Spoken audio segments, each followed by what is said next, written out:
Herkese salam. Keçən dəfə genetikadan paylaşdığım iki məsələnin həllini indi özüm göstərəcəm. Paylaşdığım həllərə, daha doğrusu paylaşdığım məsələlərə düzgün həll cavabı gəlməmişdi. Burada sualımıza baxırıq. Yazıb ki, böyüyə kiçiyə, böyük bir kiçik B, böyüksə kiçiksə, kiçikdə kiçikdir, böyüyə kiçik genotipinə malik kraliça arı. Biz bilirdik ki, arı ailəsində kraliça arılar 2N xromosom dəstinə malik olurdular. Erkək arılar isə N xromosom dəstinə malik olurdular. Yəni, bunu olduğu şəkildə aşağı köçürsək, böyüyə kiçiyə, böyük B, kiçik B, böyüksə kiçiksə, kiçikdir, kiçikdir, böyüyə kiçiyi. Bu bizim ana arımız idi, yəni dişi olan və erkək arını da bizə verib böyük A, yox, kiçik A. Bir dəqiqə.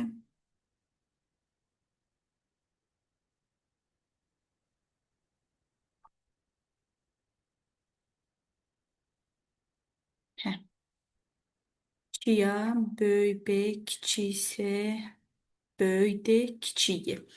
Bu genotipə malik verib. Deyir ki, fenotip bu şəkildə olsun. Yəni biz fenotipi belə almalıyıq. Bu böyüyə kiçik adı. Burada da nə var? Kiçik A. Öncə A'ları çarpazlaşdıraq. Böyüyə kiçik A ilə tək kiçik A-nı çarpazlaşdıranda bir dəfə böyüyə kiçiyə, bir dəfə kiçiyə kiçiyə alınır. Böyük bir kiçik B ilə böyük B-ni çarpazlaşdıranda bir dəfə böyük B alınır, bir dəfə böyük bir kiçik B. Böyüksə kiçiksə ilə tek kiçiksə çarpazlaşdıranda böyüksə kiçiksə, kiçiksə kiçiksə, kiçik D, kiçik D ilə böyük D-ni çarpazlaşdıranda da yalnız böyük D, kiçik D alınır və böyük Y, kiçik Y ilə kiçik Y-ni çarpazlaşdıranda da alınır böyük Y, kiçik Y, kiçik Y, kiçik Y. İndi bizdən deyir ki, birincisi olsun A fenotipi.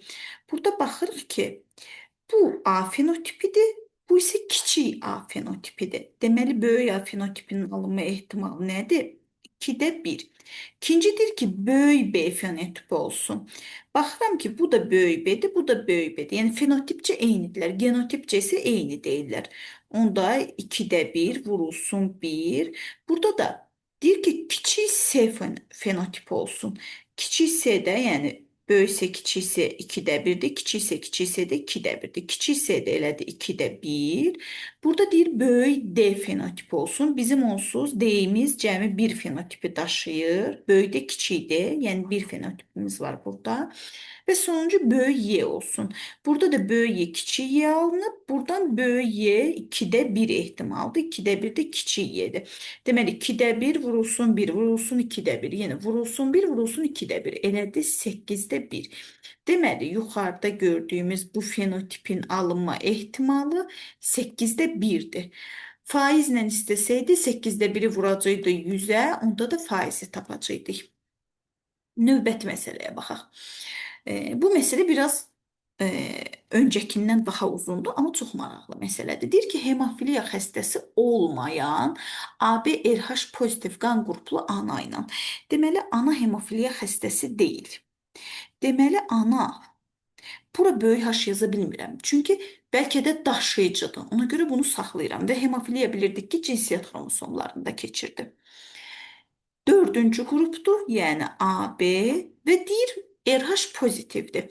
Yəni böyük R yazıram, buranı yenə boş saxlayıram. Ya bura böyük R-dir, ya da bura kiçik R-dir. Yaza bilmirəm ona görə. Ana ilə hemofiliya xəstəsi olan ata düzdür? Hə, ata. Ata hemofiliya xəstəsidirsə, atada bir dənə kiçik X var idi. Deməli, hemofiliya xəstəsi olduğu üçün böyük H-ı qoyuram. B qrupu olduğu üçün B-ni yazıram. Yanına boşluq qoyuram da, yəni bilmirəm bu böyük B-dir, yoxsa B0-dır.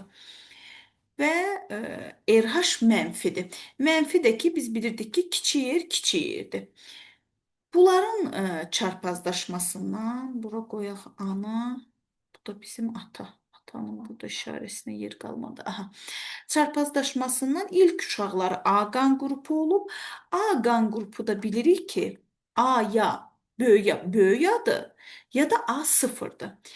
Burada A'nı, yani buradan çarpazlaşmadan A'nı anadan alanda, deməli atadan da A ala bilməyəcəyinə görə, üçüncü qrup olduğu üçün ya bura B'dir ya sıfır. Deməli buradan sıfır alıb. Deməli A sıfır. Yəni tapdıq ki, atanın üçüncü qan qrupu B sıfır olub. B ve RH mənfi. Aha. Bunun RH-ı da mənfi olub. Yəni kiçik yer, kiçik yer olub. Bu yalnız kiçik yer verə bilir. Deməli, anada burada da böyük yer, kiçik yer olub. Yəni bu çarpazlaşmadan onu da tapdıq. Və hemofiliyalı bir oğlan olub. Hemofiliyalı oğlandısa kiçik yaş. Oğlan olduğuna görə Y-i mütləq atadan alır. Amma hemofiliyalıdırsa kiçik haşlı X-i də anadan alıb. Biz deyirdik ana xəstə deyil. Amma ana kiçik haşı oğlana verdiyinə görə deməli ana daşıyıcıymış.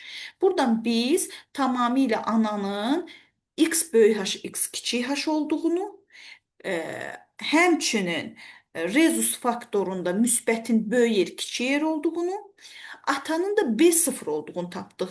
İndi buradan bizdən nə istəyir? Deyir ki, buna görə də ailənin B, RH negativ və hemofiliya xəstəliyi olan. İlk öncə bunların hamısını bir-bir tapayım. B qan qruplu olmaq üçün qan qrupu anada nə idi? Böyüyə böyük B idi. Atada nə idi? B0 idi. Çarpazlaşmadan A ilə B birləşəndə böyüyə böyük B.